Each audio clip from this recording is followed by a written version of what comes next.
இருக்கு, கேட்டவன் நல்ல தருவார். ஒரு குழந்தைய கூட்டிட்டு தாய் போகுது, கடத்தலுக்கு போகுது. இந்த குழந்தை என்ன செய்யறான்னு கேட்டா, பல ஒரு கத்தி இருக்கு, அதை வாங்கி கேட்கறான். வாங்கி கொடுக்குமா தாயி? கொடுக்குவாங்க அந்த கத்தி. ஆனா அதுக்கு பதிலாக 10 ரூபாய்க்கு வேற சாமான் வாங்கி கொடுக்கும். இவன் கத்தியை போய் கேட்கறான், வயிற்றுல குத்திட்டு என்ன ஆகுறது, விளங்காம கேட்கறான். அதுக்கு பாஸ் ஆகி அர்த்தமா? நீ கேட்கிற கத்தி அது உனக்கு யூஸ் பண்ண தெரியாது, உணர்வு ஆயிரும். அதுக்காக நீ கேட்டீங்களப்பா, கேட்க தெரியாம கேட்டுவிட்ட. நான் என்ன செய்யறேன், அதோட சிறந்த உனக்கு தர்றேன். நீ கட்டி தானே கேட்ட, இந்த காரை வச்சுக்க, இந்த ரிமோட் கார் உனக்கு வாங்கி தந்து வச்சுக்கன்னு சொல்லி தர்ற மாதிரி, தாயார் தர்ற மாதிரி என்ன செய்யறான்ல, அதை விட சிறந்த தந்துடாத. அதை இடத்தில் பண்ணாரு. சில பேர் பிள்ளைய கேட்பான், பிள்ளைய எல்லாம் கொடுக்க மாட்டான். நம்ம நீங்க புள்ள கேட்டு பார்த்து தரல, ஏன் தரல அர்த்தம் இருக்காங்கல்ல. உனக்கு பிள்ளைய கொடுத்தா அவன் உனக்கு தெருவில் வெளியே வச்சிருவான், உனக்கு வளர்க்க தெரியாதுன்னு தெரியும். அப்படி சில பேர் இருப்பான். அவன் தரவையா போயிடுவான்னு தெரியும். இவன் பிள்ளைய கேட்கறான், பிள்ளைய கொடுத்தா என்ன ஆகுது இவனுக்கு, இவன் சரியான கொடுப்ப வளர்க்க மாட்டான், அவனுக்கு கேடத்தான் முடியும், நம்ம வேற ஒண்ணு கொடுத்துருவோம். அவன் விளங்காம கேட்கறான், அதை விட சிறந்ததை கொடுத்துருவோம். சரி, அதான் என்ன செய்வான். அப்படி 4 வகையில ஏதாவது ஒரு வகையில நம்முடைய பிரார்த்தனைகள் அங்கீகரிக்கப்படுகிற போது நம்ம எதுக்கு பிரார்த்தனை விடணும், கேட்கறத உதவி தருவதை நிறுத்தக்கூடாது, கேட்டுக்கிட்டே இருக்க வேண்டியதான். இல்ல கேட்கறதுல சில ஒரு முக்கியமான விஷயம் என்னன்னு கேட்டா, கையை உயர்த்தி கேட்கணும். கேட்கும் பொழுது என்ன செய்யணும், கைகளை உயர்த்தி அல்லாட்ட கேட்கணும். கேட்கறதுக்கான முறை என்னன்னு கேட்டா, மழையை கேட்கும்போது மட்டும்தான் இப்படி கேட்கணும். மழையை கேட்கும்போது நபி ஸல்லல்லாஹு அலைஹி வஸல்லம் செய்வாங்க, மழை தொழுகையில துஆ செய்யும் போது இப்படி கேட்க மாட்டாங்க, இப்படித்தான் கேட்பாங்க. யா அல்லாஹ் எங்களுக்கு மழை இறக்கி வைப்பாயா கண்டு இந்த மாதிரி தான் மழையை கேட்பாங்க. ஏன்னா சட்டையை மாத்தி போட்டுருவாங்க, எல்லாம் தலைகளை புரண்டு போச்சுல, மழை இல்லாதனால எல்லாம் தலைகளை கிடக்குல, மாறி கிடக்குது. அப்ப அதை சிம்பாலிக்கா காட்டுறதுக்காக ரசூல் ஸல்லல்லாஹு அலைஹி வஸல்லம் செய்வாங்கன்னு கேட்டா, சட்டையை மாத்தி போட்டுருவாங்க, கையை இப்படி தூக்குறத இப்படி தூக்கிடுவாங்க. ஜும்மாவில இருந்து கொண்டு இந்த மாதிரி ருத்மாவில மழை தொழுகை நடத்தும் பொழுது இந்த மாதிரி தான் துஆ செய்வாங்க. எங்களுக்கு மழை இறக்குவாயாக, நான் கஷ்டப்படுறோம், ஆடு மாடுகள்லாம் போகுதுன்னு சொல்லி இப்படி கவுத்தி போட்டு என்ன செய்யணும், துஆ செய்யணும். மழைக்கு கேட்கும்போது அவங்க எந்த அளவுக்கு தூக்குவாங்கன்னா, அவங்களுடைய அக்குள் தெரியற இப்படி தூக்குவாங்க, இப்படி எல்லாம் இல்ல, இப்படி தூக்குறதில்ல, அக்குள் தெரியற இப்படி தான் தூக்குவாங்க, இப்படி தூக்கி எல்லாரும் கேட்பாங்க. மழை இது கேட்ட அதிசயம் யாருக்கு தெரியும், சொல்லிக் கொடுக்கல. ஹதீஸ்ல இருக்கிறது ஒரு மாதிரி நீங்க எல்லாம் பாக்குறீங்க, இப்படியா இன்னும் டைப்பா இருக்குங்கிறீங்க. நபி ஸல்லல்லாஹு அலைஹி வஸல்லம் கேட்டுக்கிறாங்க அவங்களா. இது புகாரில முஸ்லிம்ல ஏராளமான நூல்கள் இருக்குது, அது மழைக்கு உள்ளது. மற்ற நேரங்கள்ல எல்லாம் எப்படி கேட்டா, அது எப்படி எல்லாம் தூக்குனாங்கன்னு வைங்களேன். நபி ஸல்லல்லாஹு அலைஹி வஸல்லம் அவர்கள் எந்த ஒரு துஆ செய்தாலும், புகாரில வருது பாருங்க, லா யர்ஃபு யதைஹி பி ஷைஇன் மின் துஆஇஹி இல்லா ஃபி இஸ்திஸ்கா. மழை தேடும் போது மட்டும்தான் ரசூல் ஸல்லல்லாஹு அலைஹி வஸல்லம் ரொம்ப அதிகமா கைகளை உயர்த்துவாங்க. எந்த அளவுக்கு உயர்த்துவாங்கன்னா, யர்ஃபு ஹத்தா யுரா பயாவு இப்தைஹி, அவங்களுடைய அக்குள் ரெண்டும் தெரிகிற அளவுக்கு இப்படி என்ன செய்வாங்க, உயர்த்துவாங்க. புகாரில 1031 3565 ஹதீஸ்ல நம்ம பார்க்கிறோம். மற்ற சந்தர்ப்பங்கள்ல எல்லாம் அந்த மலை தொழுகை அல்லாமல் சும்மா சாதாரணமா துஆ செய்வதாக இருந்தால் அப்பவெல்லாம் ரசூல் ஸல்லல்லாஹு அலைஹி வஸல்லம் சில பேர் கையை உயர்த்துவது தவறு, ஆவணங்கள்னு சொல்லிட்டு இருக்காங்க. இப்படிதான் கேட்கணும், கையை உயர்த்தக்கூடாது, எந்த ஆதாரம் இல்ல, மலைத்துறைக்கு மட்டும்தான் உயர்த்திருக்கிறாங்க, மற்றவர்களுக்கு உயர்த்தக்கூடாது என்றெல்லாம் சில பேர் சொல்லிக் கொண்டிருக்கிறார்கள். குர்ஆனை பேசுறோம்னு சொல்றவங்களே சொல்லிக் கொண்டிருக்கிறார்கள். அதுக்காகவே அது சம்பந்தமான சில சான்றுகளை தெரிஞ்சுக்கிறனும். நபி ஸல்லல்லாஹு அலைஹி வஸல்லம் அவர்கள் ஒரு நாள் என்ன செய்வாங்க, அந்த ஹஜ்ஜுக்கு போனாங்க இல்லையா, ஹஜ்ஜுக்கு போய் அந்த கற்களை அந்த குறிப்பிட்ட இடங்கள்ல சைத்தானுக்கு எரியும் இல்லையா, அப்படி எரிந்தவன் என்ன செய்வாங்கன்னு கேட்டா, எதைகி தம்முடைய கைகளை உயர்த்துவார்கள், கூமு தவியலன் நீண்ட நேரம் நிற்பார்கள். இப்படி நபி ஸல்லல்லாஹு அலைஹி வஸல்லம் அவர்கள் துஆ செய்திருக்கிறார்கள் என்ற செய்தி புகாரியில் 1751 1753 ஹதீஸ்ல நீங்க பார்க்கலாம். ஒரு தடவை நபி ஸல்லல்லாஹு அலைஹி வஸல்லம் சொன்னாங்க, அதாவது ஒருத்தரை ஜக்காத் வசூலிப்பதற்காக வேண்டி அனுப்புனாங்க. அவர் வசூலிச்சு என்ன பண்ணாருன்னு கேட்டா, ஜக்காத்தை கொடுத்துட்டு கொஞ்சம் அப்படி தனியா ஒதுக்கி இது எனக்கு தந்தாங்கிறார். இவரை ஜக்காத்து வாங்க அனுப்பிவிட்டாங்க. இவர் வாங்கிட்டு வந்து எல்லாத்தையும் இங்க கொடுக்கணும். இவர் என்ன பண்றாருன்னு கேட்டா, இந்த அளவுக்கு ஜக்காத்துக்கு அனுப்புனீங்கல்ல, இது ஜக்காத்து, இது நீங்க வச்சுக்கிறீங்கன்னு எனக்கு தந்தாங்க.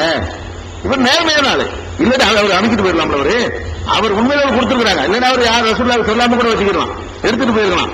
அவர் என்ன நினைச்சிட்டாரு, இப்ப நமக்கு தந்தா வாங்கிக்கலாம்னு அவர் நினைச்சுக்கிட்டார். நினைச்சுக்கிட்டு எனக்கு தந்ததுன்னு அவர் சொல்லிவிட்டாரு. சொன்ன உடனே நபி ஸல்லல்லாஹு அலைஹி வஸல்லம் செய்யறாங்கன்னா, கடுமையா கோவப்பட்டு என் வாப்பா வீட்டுல போய் வருவான்னு பார்ப்போம், நான் அனுப்புன வேலைக்கான உங்களுக்கு தந்தாங்க அப்படி கேட்கறாங்க. இது வார்த்தையை சொன்னாங்க, அல்லா ஜலச ஃபீ பைத்தி அபீஹி, உங்க வாப்பா வீட்டுல போய் நிறுத்த கூடாதா, உம்மிஹி அல்ல உம்மா வீட்டுல போய் உனக்குன்னு வரதான் பார்ப்போம். நான் உனக்குன்னு வந்தா நீ வீட்டுல கூட தேடி வரணும், அதான் உனக்குன்னு வர்றது. நான் ஒரு வேலைக்கு அனுப்பியிருப்போம், உனக்கு தந்தாங்கன்னு சொன்னா என்ன அர்த்தம், நீ ஏதோ 4 ஆட்டுக்கு போல ஒரு ஆட்டை வாங்கியிருப்ப, ஏதோ ஒரு சலுகை எதிர்பார்த்து உனக்கு கொடுத்துருக்காங்க.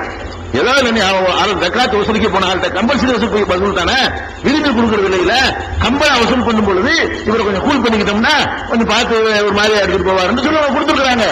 இது உனக்கு தந்தது இல்லப்பா, வேற விஷயத்துக்கு வந்தது, அதனால இது உனக்கு வச்சுட்டு போட்டாங்க. வச்சுட்டு போன்னு சொல்லிவிட்டு நபி ஸல்லல்லாஹு அலைஹி வஸல்லம் சொல்றாங்க, மக்களை எந்திரிச்சு கிப்லாவை நோக்கி துஆ செய்ய சொல்றாங்க. மக்களே கைகளை வேற உயர்த்தி சொல்றாங்க. என்ன சொல்றாங்கன்னு கேட்டா, மறுமை நாளையில இந்த மாதிரி ஆட்டை சாப்பிட்டவன், மாட்டை சாப்பிட்டவன், ஒட்டகத்தை சாப்பிட்டவன், இந்த மாதிரி எல்லாம் வந்து மறுமையில வந்து யார் ரசூலுல்லாஹ் ஹதீஸ்னி ரசூலுல்லாஹ்வை காப்பாத்துன்னு கேட்டுப்படாது. இந்த மாதிரி சாப்பிட்டு ரசூலுல்லாஹ்வை நீங்க தான் காப்பாத்தணும்னு கேட்டுப்படாது அப்படின்னு அந்த மக்களுக்கு எச்சரிக்கப்பட்டு சொல்றாங்க. சும்மா ரஃபா யதைஹி, பிறகு தம்முடைய கைகளை உயர்த்தினார்கள். கை அக்குள் தெரிகிற வரைக்கும், இப்படி இல்ல, அக்குள் தெரிகிற வரைக்கும் உயர்த்தி என்ன சொன்னார்கள், அல்லாஹும்ம ஹல் பல்லக்து, இறைவா நான் சொல்லிவிட்டேனா, இறைவா நான் சொல்லிட்டேனா, நான் எவனை செஞ்சுட்டேன் அல்லாஹ்வை சாட்சியாக்குறது அல்லாஹ் கூப்பிடுறாங்க. அப்ப அல்லாஹ்ட்ட கேட்கும் பொழுது கைகளை உயர்த்தி கேட்டிருக்கிறார்கள். இவரை எச்சரிக்கை பண்ணிட்டு இந்த மாதிரி எனக்கு தந்தாங்க உனக்கு தந்தாங்கன்னு சாப்பிட்டீங்க, மறுமையில் நான் உங்களை ஒண்ணும் பண்ண முடியாது. யார சூழல் அது சொல்லி ரசூலுல்லாஹ் காப்பாத்துன்னு வந்துடாது.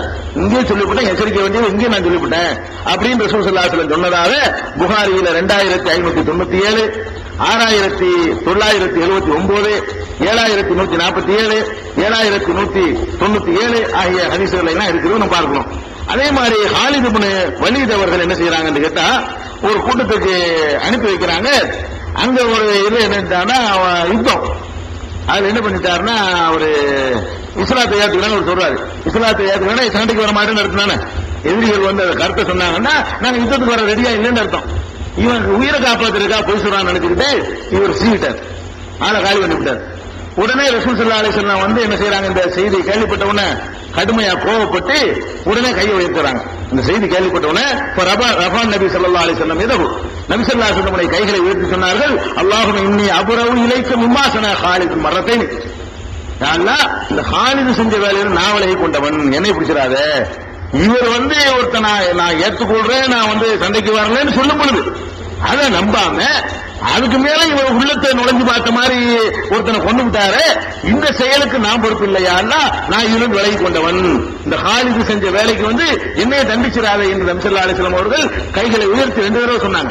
அல்லாஹும்ம இன்னி அபரவு இலைக்க மிம்மா ஸனா ஹாலித் என்று மரணத்தை 2 தடவை ரசூல் ஸல்லல்லாஹு அலைஹி வஸல்லம் சொன்னார்கள் என்று புகாரியில 4339வது ஹதீஸ்ல நம்ம பார்க்கிறோம்.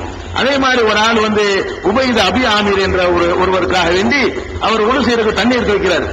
யாராவது உதவி செஞ்சா ரசூல் ஸல்லல்லாஹு அலைஹி வஸல்லம் செய்வாங்க, பிரதி உபகாரம் செய்வாங்க, இல்லை துஆ செய்வாங்க, ஏதாவது கொடுப்பாங்க. இல்லைன்னா நம்ம ஏற்கனவே சொல்லியிருக்கோம் ஏதாவது கொடுக்கணும், இல்லைன்னா என்ன செய்யணும், அல்லாஹ் உங்களுக்கு கூலி தருவானாரே அப்படின்னு சொல்லி நம்ம சொல்லணும்னு ஏற்கனவே சொல்லியிருக்கிறோம். அந்த மாதிரி ரசூல் ஸல்லல்லாஹு அலைஹி வஸல்லம் என்ன செய்யறாங்கன்னு கேட்டா, அவருக்காக துஆ செய்யறாங்க. அவர் அந்த ஹெல்ப் பண்ணதுக்காக வேண்டி அவருக்கு துஆ செய்யும்போது என்ன செய்யறாங்கன்னு கேட்டா, கையை உயர்த்தி சும்மா ரஃபா யதைஹி, 2 கைகளை உயர்த்தினார்கள். உயர்த்திவிட்டு அல்லாஹும்ம மக்ஃபிர் லி உபைத் நபி ஆமீர், இந்த அபு ஆமீர்ங்கிற உபைதனை மன்னிச்சு விடுவாயாக அப்படின்னு சொல்லி ரசூல் ஸல்லல்லாஹு அலைஹி வஸல்லம் சொன்னாங்க. அல்லாஹும்ம ஜஅல்ஹு யௌமல் கியாமத்தி ஃபௌக கதீர் மின் ஹல்கிக மினன் நாஸ், உன்னுடைய படைப்புகளிலேயே நிறைய பேரை விட மேலாண் நிலையில் வைத்து விடுவாயாக அப்படின்னு அவருக்காக ரசூல் ஸல்லல்லாஹு அலைஹி வஸல்லம் துஆ செய்யும் பொழுது கைகளை உயர்த்தி, அதான் பாயிண்ட், கைகளை உயர்த்தினார்கள் என்று இந்த ஹதீஸ்லையும் சொல்லப்பட்டிருக்கிறது. இது புகாரியில 6383, 4323 ஆகிய எண்களை கொண்ட ஹதீஸாக இடம்பெற்றிருக்கிறத பார்க்கிறோம். அதே மாதிரி நபி ஸல்லல்லாஹு அலைஹி வஸல்லம் அவர்கள் ராயித்து ரசூலுல்லாஹி பொதுவா இது ரசூல் ஸல்லல்லாஹு அலைஹி வஸல்லம் அவர்கள் யர்ஃபவு யதைஹி பித்துவா, துஆ செய்யும் பொழுதெல்லாம் கைகளை உயர்த்த நான் பார்த்திருக்கிறேன் என்று அனஸ் ரலியல்லாஹு அன்ஹு அவர்கள் அறிவிக்கக்கூடிய செய்தி முஸ்லிம்ல 1490வது ஹதீஸாக இடம்பெற்றிருக்கிறது.